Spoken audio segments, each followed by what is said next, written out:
Hello friends. तो आप लोगों ने न्यूज़ में ज़रूर देखा होगा कि हाल ही में एनसीईआरटी द्वारा जो अपनी किताबों के पाठ्यक्रम में जो बहुत कुछ बदलाव किए गए हैं, उनको उनको लेकर तमाम विशेषज्ञ और जानकार द्वारा उन एनसीईआरटी की काफ़ी आलोचना की जा रही है। तो आज के हम इस वीडियो में इसी पॉइंट पर बात करेंगे और हम इस पूरे विवाद को जानने की कोशिश करेंगे। तो आइए हम वीडियो की शुरुआत करते हैं। तो पहले हम वीडियो के कुछ इंपॉर्टेंट पॉइंट के बारे में जान लेते हैं इस पूरे विवाद के, कि हम किन किन इंपॉर्टेंट पॉइंट के बारे में बात करेंगे।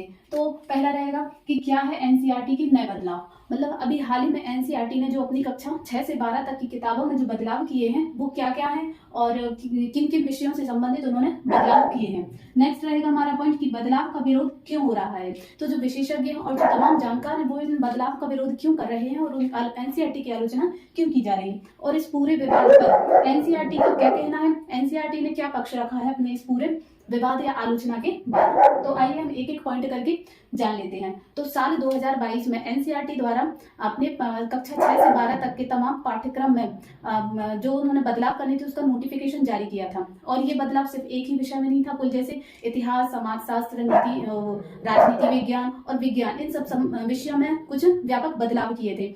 तो विवाद शुरू होता है विज्ञान पर नहीं, विवाद शुरू होता है इतिहास, राजनीति विज्ञान और समाजशास्त्र के विषयों को लेकर, और इसकी एनसीईआरटी की आलोचना भी खूब की जा रही है।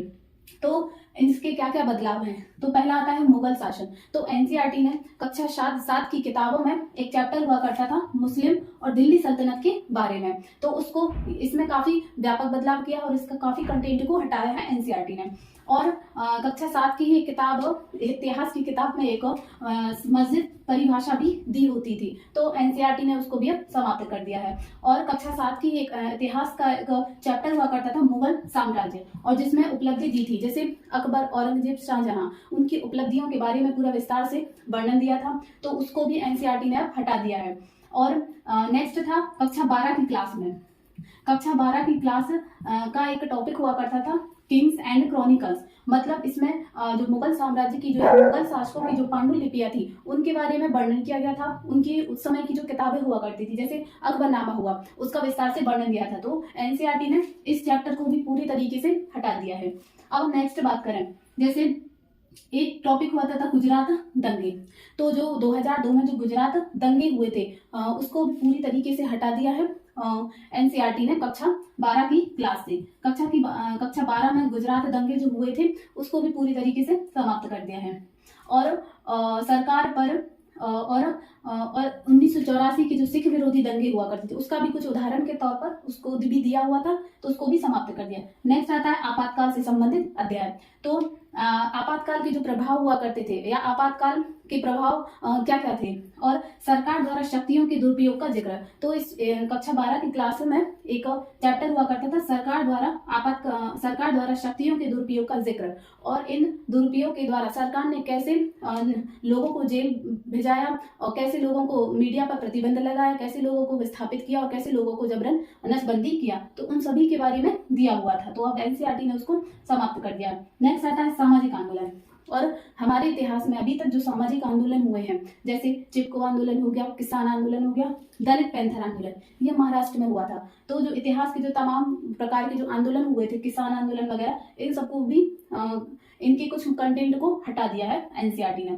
और एक टॉपिक हुआ करता था जाति व्यवस्था और भेदभाव। कक्षा 6 से 12 में कुछ अध्याय होते थे पहले, जैसे वर्ण व्यवस्था, डिस्क्रिमिनेशन, तो इस पर जो भी टॉपिक हुआ करते थे उसको भी हटा दिया। छुआछूत, अनटचेबिलिटी, और जिसमें दलितों की बात की गई थी, उन सभी को हटा दिया है। तो और अब हम जानेंगे कि ये सब तो हो गए कि एनसीईआरटी ने क्या क्या बदलाव किए। ये वो बदलाव हैं जो व्यापक स्तर पर बदलाव हुए हैं, जिनका विरोध चल रहा है। इसके अलावा और भी कई बदलाव हैं, लेकिन उनका कोई विरोध नहीं है, तो उसको हमने इनमें शामिल नहीं किया है। हमने सिर्फ बड़े बदलाव और जिनका विरोध चल रहा है हाल ही में उसी के बारे में बात की है। तो अब हम बात करेंगे बदलाव का विरोध क्यों हो रहा है। तो ऐसे कौन कौन से कारण हैं कि जिससे विशेषज्ञ और जो इतिहासकार हैं वो इन बदलाव का विरोध कर रहे हैं। तो पहला आता है, कुछ इतिहासकार और जानकार मानते हैं कि ये जो बदलाव है ये खास विचारधारा से प्रेरित है। उनका मानना है कि ये किसी खास विचारधारा को प्रमोट कर रहे हैं या किसी खास विचारधारा को स्थापित करने की कोशिश कर रहे हैं, जैसे धर्म विशेष को टारगेट। इन सभी जो इतिहास के विषय में जो बदलाव किए गए हैं उनसे इतिहासकारों को यही लग रहा है कि सरकार या एनसीईआरटी किसी धर्म विशेष को टारगेट कर रहा है और इन सभी कारणों के बाद सांप्रदायिकता का माहौल बनेगा। मतलब भारत में जो विभिन्न प्रकार के संप्रदाय के लोग रहते हैं उनका आपस में दुश्मनी को बढ़ावा मिलेगा, इससे एक सांप्रदाय का माहौल पैदा होगा। नेक्स्ट आता है गुजरात दंगे। और इतिहासकारों का मानना है कि जो गुजरात दंगे थे तो वो एक राजनीति से प्रेरित थे, उनको एक पॉलिटिशियन मूव दिया जा रहा है। और एनसीईआरटी पर आरोप भी लग रहा है कि कुछ तथ्य बिना बताए ही एनसीईआरटी ने हटाया है। मतलब कुछ तथ्यों को नोटिफिकेशन जारी ना करते हुए उन्हें हटाया गया है। जैसे राष्ट्रपिता महात्मा गांधी और उनकी हत्या करने वाले गोडसे की कुछ तथ्य मौजूद थे इतिहास में, तो उनको भी बिना एनसीईआरटी ने बिना बताए ही हटाया है। और एक और नेक्स्ट आता है कि एनसीईआरटी के क्या कहना है। अब इन सब विवादों के बाद एनसीईआरटी का क्या कहना है, एनसीईआरटी ने अपना पक्ष क्या रखा है, तो उसके बारे में हम बात करेंगे। तो एनसीईआरटी का कहना, एनसीईआरटी ने तमाम आरोपों को खारिज किया है और कहा है कि ये बदलाव, पाठ्यक्रम में जो बदलाव वो युक्ति संगत बताया है। उन्होंने कहा है कि जो साल 2020 में जो महामारी थी उसके बाद बच्चों की शिक्षा पर बोझ बहुत था, तो उसी को बोझ को कम करने की कोशिश की गई है इन सब बदलाव के बाद। और 2020 की जो राष्ट्रीय शिक्षा नीति थी, मतलब Indian education national education policy थी, उसमें भी बात की गई थी कि बच्चों की शिक्षा के जो बोझ को उसको कम किया जाए, तो उसी का एक प्रयास किया गया है। और एनसीईआरटी ने कहा है कि ये बदलाव पहली बार नहीं किए गए हैं, ये हमेशा से एनसीईआरटी करती आई है। नए वर्तमान समय को देखते हुए और जो वर्तमान समय में जिन चीज़ की ज़रूरत है उन्हीं को लाया गया है और कुछ बदलाव किए हैं। तो ये पहली बार नहीं है, समय समय पर परिस्थिति के अनुसार बदलाव करती आई है एनसीईआरटी। तो ये सब बदलाव हो गए एनसीईआरटी के।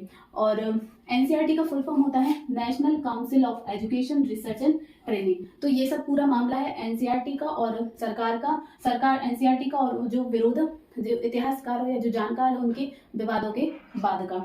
आई होप गाइज आपको ये वीडियो पसंद आया होगा, तो प्लीज चैनल को like share subscribe. Thank you.